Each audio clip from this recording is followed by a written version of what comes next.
Hey there, comic fans. You're watching Comic Yahud, and today, we're kicking off Chapter 10 of Tintin and the Dark Island. Let's roll. Tintin, still dazed from his ordeal, feels Snowy's comforting presence as the dog licks his face. Confused images swirl in his mind, but he manages to focus. Just as Tintin begins to recover, he hears a voice that startles him, causing him to turn sharply. Ranko, peering from behind a wall. As Snowy spotted Ranko peering out from his cell, he barked loudly with all his might. Startled, Ranko stumbled back in fright, tumbling clumsily into his cell. Tintin chuckles as he talks to Snowy, amused by how the large creature was scared off by Snowy's tiny presence. Snowy stands confidently, wagging his tail in agreement with Tintin's playful assessment. Suddenly, Snowy jumps back, startled by a small spider scuttling near his paws. His fur bristles, and he lets out a yelp that echoes off the stone walls. Tintin, surprised by Snowy's reaction, peers around the corner to see what caused the commotion. He spots Snowy dashing away, leaving only a trail of dust behind him. Tintin kneels beside an unconscious man, urgently calling out for Snowy as he ties the man's hands with a rope. The sense of urgency is clear as he glances around, hoping for Snowy's return. Relief washes over Tintin as Snowy reappears, wagging his tail and ready to continue their search. Tintin playfully refers to Snowy as Lionheart and locks Ranko's cell door. Tintin suddenly halts, pressing his ear to the door as he whispers to Snowy about voices on the other side. Tension rises as he carefully listens, contemplating their next move. Tintin, gripping his gun tightly, braces himself as he hears his adversary approaching. He whispers to Snowy, aware that the outcome of their confrontation hinges on the next few moments. With resolve, Tintin bursts through the door, brandishing his weapon and commanding, "Hands up." Snowy follows closely, both ready for the confrontation they expect to face. However, Tintin finds himself in a room with nothing but a television displaying a plane, exclaiming in surprise, "It's only a television set." Snowy looks bewildered as they realize the voices were just a broadcast. Tintin watches the television as an announcer excitedly describes an aerobatic champion's landing, while he mutters about the air display. Snowy sits by, still looking puzzled by the unexpected broadcast. As the program shifts to high-speed formation flying by an RAF squadron, Tintin decides to investigate further, heading towards a desk. Snowy follows closely, tail wagging with curiosity. Tintin discovers a list of contacts spanning several countries, expressing amazement at the find. He realizes the importance of this document, considering it a valuable asset for the police. Tintin holds a list of names and addresses, each from different cities, tightly in his grasp, contemplating the potential of each contact. The scrawl of handwriting hints at the network's reach, and he considers which lead to pursue first. Turning his attention to the television, Tintin watches an unexpected competitor take to the skies in a daring flight. The commentator's voice crackles with excitement, praising the pilot's incredible skill and the audacity of his unlisted entry. Mesmerized, Tintin leans closer as the pilot executes breathtaking aerobatics with unmatched finesse. The commentator continues to marvel at the pilot's genius, and Tintin can't help but feel inspired by such mastery of the skies. Thompson and Thompson, clinging to their hats, demand the pilot to land the plane in the name of the law, but the pilot helplessly admits his inability to do so. Their desperate plea is met with frustration as the pilot struggles to regain control. Meanwhile, Tintin watches the thrilling spectacle unfold on television, his eyes glued to the screen as the plane skims dangerously close to the ground before soaring back into the sky. Snowy stands beside him, equally captivated by the daring aerial maneuvers. Back aboard the plane, the detectives shout for the pilot to stop and let them down, their voices barely audible over the roaring engine. Their demands echo in the cockpit as the aircraft continues its wild, uncontrollable flight. Tintin watches the TV anxiously as the plane executes another flawless loop, but the mood shifts as he sees a passenger perilously slip from his seat. In a heart-stopping moment, one of the detectives is seen plummeting through the sky, his hat and cane flying alongside him. The plane continues its reckless maneuver while the detective struggles to regain control. As the plane spiraled downward, the second detective leaned out desperately, reaching to catch his plummeting companion. As the plane pitched and rattled, the falling detective was finally caught and hauled back aboard. Gasping in relief, he scrambled into his seat while the aircraft continued its wild descent. As the aircraft pulls off a daring maneuver, onlookers are left in awe, exclaiming about the unexpected stunt that caught them off guard. The plane's daring display leaves everyone momentarily breathless. Now, the plane finally begins to descend steadily, with the pilot cutting the motor as he prepares for a landing. The once chaotic scene shifts to one of anticipation as the aircraft lowers towards its destination. The plane touches down with a jolt, bouncing off the ground as if refusing to surrender to gravity. Dust clouds billow around it, adding to the chaos of its rough landing. Suddenly, the aircraft executes an unexpected somersault, spinning through the air before settling in the middle of the field.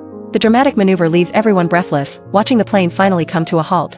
Amidst the wreckage, an official declares victory as an onlooker presents a trophy, celebrating the pilot's daring aerobatic feat. Cheers erupt, acknowledging the unexpected triumph despite the plane's battered state. Tintin, determined and focused, urges Snowy to accompany him as he clutches a gun and decides to investigate further. His words resonate with urgency, propelling them into action. Tintin cautiously approaches a door, peering inside with Snowy close at his heels, ready for whatever they might find.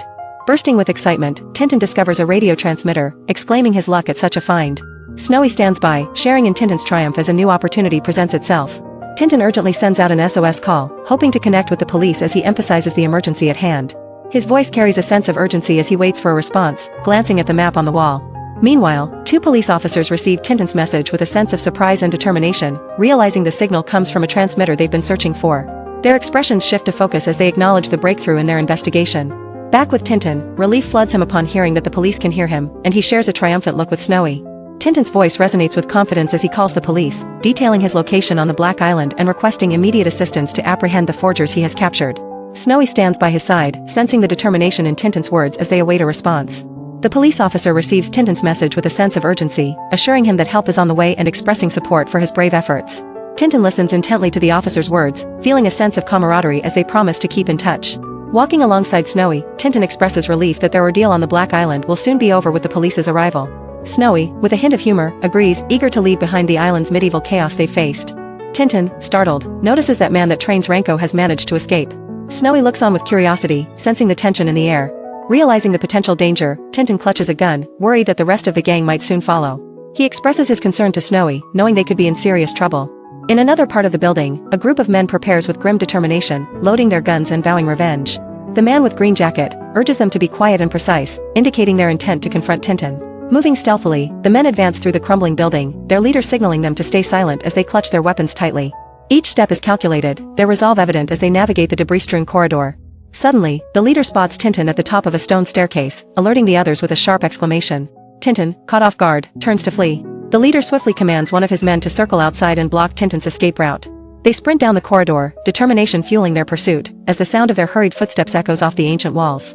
Tintin, dressed in a kilt and a blue sweater, dashes down a stone corridor with Snowy by his side, a gun in his hand as a bullet whizzes past them. The determination in his eyes mirrors the urgency of their escape. As they race through the winding passageway, Snowy's paws patter on the stone floor, and Tintin glances over his shoulder, ever watchful for their pursuers. The weight of the pursuit drives them forward, every step echoing through the ancient walls. Suddenly, they skitter to a halt as two men appear at the gate ahead, one exclaiming triumphantly, "Got you." Tintin's heart sinks as he realizes they are trapped, the path of escape cruelly sealed off. With quick thinking, Tintin darts through a narrow stone archway, followed closely by Snowy, as gunshots echo behind them, their urgency pushing them forward with every step. They race up a spiraling stone staircase, Tintin's heart pounding in sync with Snowy's hurried paws, each step taking them higher into the ancient tower. Outside, the pursuers gather, one declaring triumphantly that Tintin is trapped within the tower, while another, clutching a weapon, agrees that they have him cornered. Inside a small room filled with communication equipment, a police officer speaks urgently into a microphone, informing Tintin that help is on the way with two detectives aboard a fast police launch. He tries to reach Tintin, hoping for a response that remains elusive. Meanwhile, the police launch cuts through the waves, the detectives on deck scanning the horizon with determination, their figures braced against the wind. The urgency of their mission is clear as they press forward towards Black Island. At the tower, Tintin, dressed in a kilt, takes a daring stand by the stone archway, his pistol aimed with precision, while Snowy stays close by his side. Tintin realizes with dread that he's out of ammunition and fears the worst as he clutches the empty pistol, standing defensively by the stone wall. Snowy senses the danger too, staying close and alert, ready for any sudden moves. Meanwhile, his pursuers seize the opportunity, urging each other to charge forward now that Tintin's gun is empty. Their footsteps echo ominously as they race up the stone steps, determined to catch him. Tintin, refusing to give up, spots a heavy stone and lifts it with determination, thankful for any means of defense. His quick thinking and resolve to fight back bring a glimmer of hope as he prepares for their arrival. Tintin heaved a large boulder over the edge and sent it crashing down the stairs. The heavy stone thundered as it rolled, echoing through the passage with force enough to scatter anyone in its path. As the boulder thundered down the staircase, the pursuers charging upward froze in shock. Startled mid-step, they stumbled back in alarm, eyes wide at the sudden onslaught. As the crashing echoes rolled through the ruins, the pursuers faltered in confusion, unsure whether to press on or retreat. From his hiding place, Tintin peered out with Snowy at his side, a faint smile crossing his face. Their ruse had worked, buying them the precious time they needed. That's the end of this chapter. If you're enjoying the story, continue to the next one and don't forget to like and subscribe for more comic adventures on Comic Yahud.